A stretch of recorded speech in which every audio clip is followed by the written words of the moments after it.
슈퍼태풍 흰남노는 이때까지 보인 적이 없던 이례적으로 강력한 태풍으로 기존 태풍의 공식들을 파괴하여 태풍 경로에 있는 주변국들은 물론 세계의 주요 언론 및 기상학자들의 엄청난 관심을 받고 있는데요. 이런 상황에 한 일본의 방송이 전 세계 사람들의 눈길을 끌며 비웃음을 사고 한국과 비교당한 일이 있었습니다. 도대체 흰남노는 무엇이 다르기에 세계의 관심을 받고 또 일본에선 어떤 일이 일어난 건지 자세하게 한번 알아보겠습니다. 구독은 하셨나요? 구독하시면 올해 안에도 좋은 일이 가득하실 거예요. 미 항공우주국 나사가 공개한 11호 태풍 흰남노의 위성사진입니다. 심지어 이 사진은 태풍이 점점 커지기 전인 8월 29일 발표한 사진인데요. 이 흰남노는 기존의 태풍 공식을 파괴하여 한국의 언론뿐 아니라 워싱턴 포스트 등 주요 외신도 주시하고 있습니다. 흰남노가 파괴한 첫 번째 공식은 발생 빈도에 대한 이야기입니다. 올해 6월 네이처 기후변화에는 깜짝 놀랄만한 논문이 게재되었는데요. 기후변화로 인해 열대성 저기압의 발생 빈도가 산업혁명 이전에 비해 13% 줄어들었다는 겁니다. 원래 산업화 이전에는 한 해 100개가 넘는 태풍이 발생했지만 해수면 온도가 가파르게 올라간 1950년 이후부터는 발생 빈도가 23%나 줄었다는 것입니다. 두 번째 파괴된 공식은 위치입니다. 흰남노는 기후관측 사상 북위 25도 선 이북의 바다에서 발생한 첫 슈퍼태풍입니다.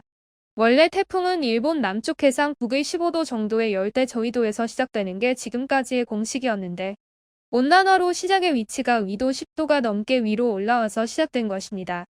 위도 10도라고 하면 크게 와닿지 않지만 화면에 보이는 것처럼 지도를 보면 엄청나게 가까운 곳에서 시작되는 것을 알 수 있습니다. 세 번째 파괴된 공식은 태풍의 경로입니다.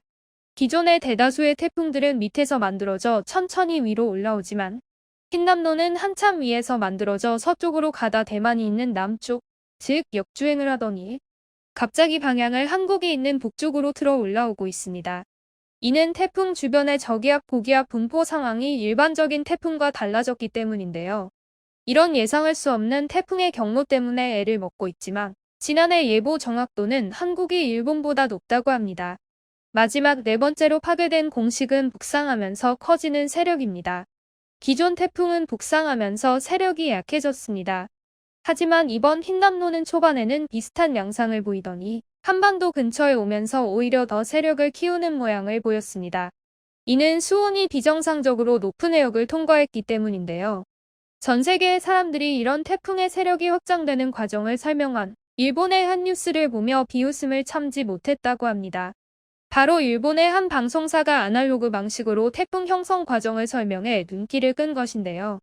일반적으로 컴퓨터 그래픽을 이용하여 보기 쉽게 설명을 하는 것이 이해하기에도 편하고 전문적입니다. 하지만 이 방송에서는 흰남노의 세력 확장을 설명하며 갑자기 커다란 판에 그려진 지도 위에 있는 손뭉치를 만지기 시작했는데요. 화면에서처럼 기존의 흰남노와 아래쪽에 있는 작은 구름들이 하나로 합쳐지는 모습을 손으로 큰 손뭉치 아래 작은 손뭉치를 합치는 것으로 표현한 것입니다. 21세기에 이런 아날로그식의 뉴스 방송을 본 세계 사람들은 경악을 금치 못했습니다. 심지어 이 뉴스의 댓글에 달린 일본인들의 반응이 오히려 직관적이어서 좋다 등의 반응이어서 아날로그에 익숙한 일본의 반응에 다시 한번 경악하였습니다. 사람들은 자연히 주변국인 한국의 방송과 비교하게 되었고 가만히 있던 한국의 디지털 강국의 면모가 일본 덕분에 자연스레 부각되었습니다. 이는 실제 지표로도 확인할 수 있는데 기업 디지털 기술 어령도 지표를 보아도 한국이 25위, 일본은 58위로 차이가 많이 납니다. 한국이 디지털 강국의 면모뿐 아니라 태풍에 대처해도 더 좋은 평가를 받기를 바라며 그런 것보다도 가장 중요한 태풍 흰남노가 한국에 큰 피해 없이 무사히 지나가길 바라며 마치겠습니다. 대한홍익이었습니다. 감사합니다.